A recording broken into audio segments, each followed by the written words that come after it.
Hello, my fellow Nigerians. This is another story concerning the former Premier of Western Region, Dr. Michael Okpara. What one of our own said on his own issue. In a poignant reflection on Nigeria's political history, a prominent People's Democratic Party chieftain has highlighted the exemplary leadership and the selfless service of early Igbo political figure who helped shape the nation. During an interview on AIT TV from 1.4018, Ulasi paid a tribute to Nigeria's independence heroes, particularly emphasizing the contributions of Igbo leaders to the nation's development.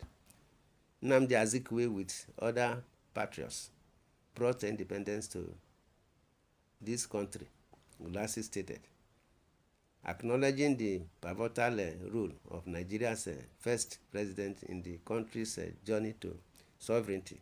The PDP's chieftain particularly celebrated the achievements of Dr. M.I. Okpara, whose leadership gained international recognition.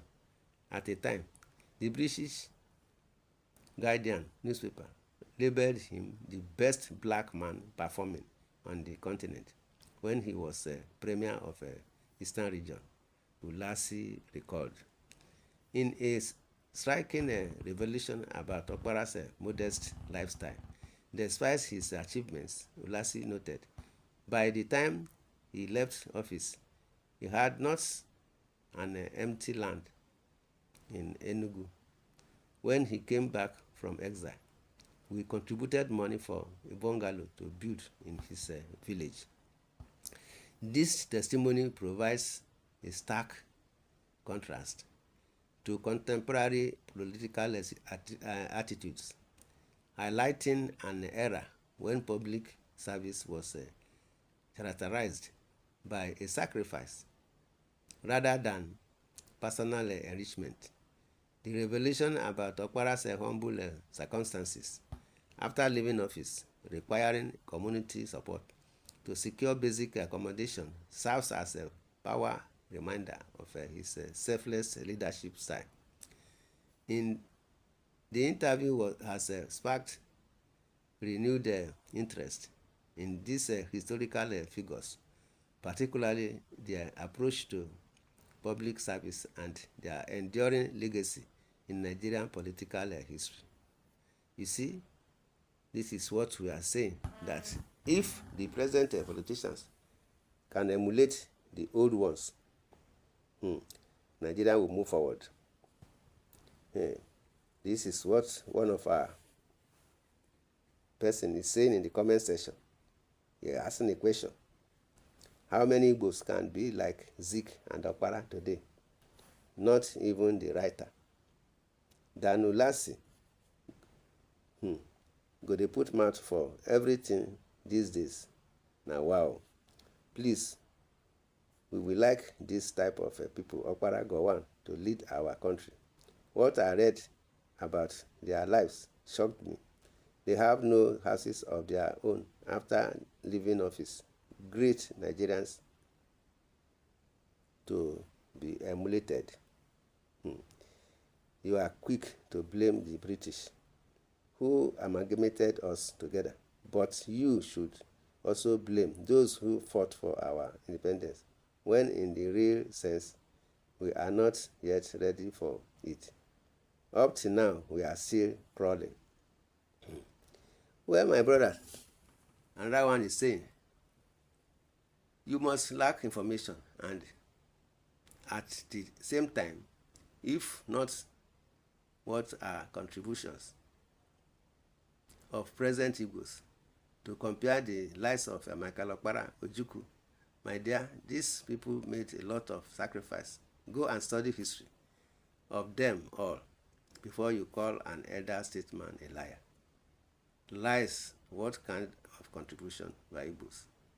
The current generation of Igbos are better than the earlier so-called leaders like Ironsi, Okpara, and Ojukwu, who led Nigeria to war. Yes, they may lead Nigeria to war, but there must be a reason for it. It's a sacrifice both of them made. Yes, you must lack information, and what it means that you don't know history.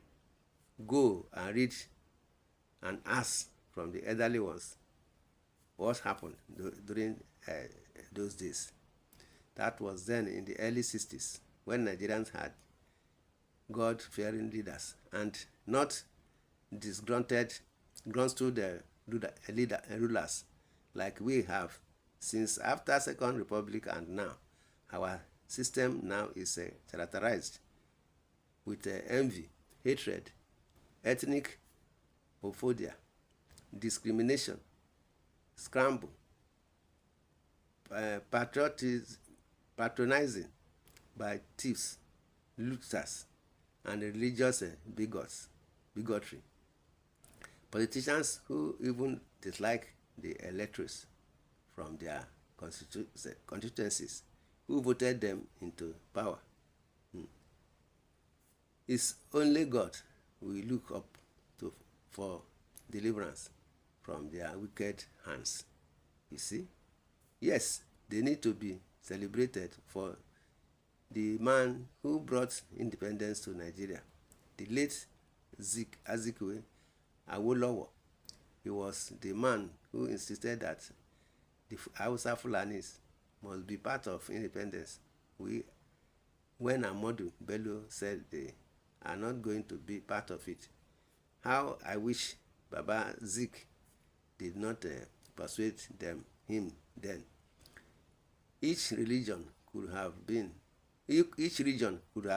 independence on their own by now. May God deliver us from bad leadership in Nigeria. Amen. Late Chief Okpara holds the record of integrity in leadership and governance, unlike these present-day imposters, gallivanting from one political party to another, seeking for any slight opportunity to steal public funds. You see, this is what we are saying. We have many of them, people who know them, but Fulani and Britain don't want Nigeria to be good. If they find one elder, they use court or INEC to remove the person. You see, having worked in Enugu for 5 years, Achara layout stands like a totem pole as Sir Michael Okpara legacy when he passed on in 1985.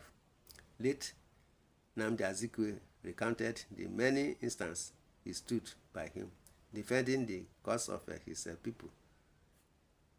The killing of protesting coal miners in Enugu, 1949.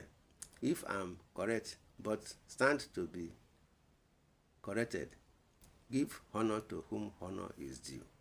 My people, this is what we are saying. That Nigeria, there are many stories to be told. Abia, he is responsible for the planning of Old Umuahia town, which street network is comparable to what you see in London. My people, in the comment section, you are free to comment, say your opinion, share, like, and love. God bless Nigeria. Thanks, and God bless. Amen.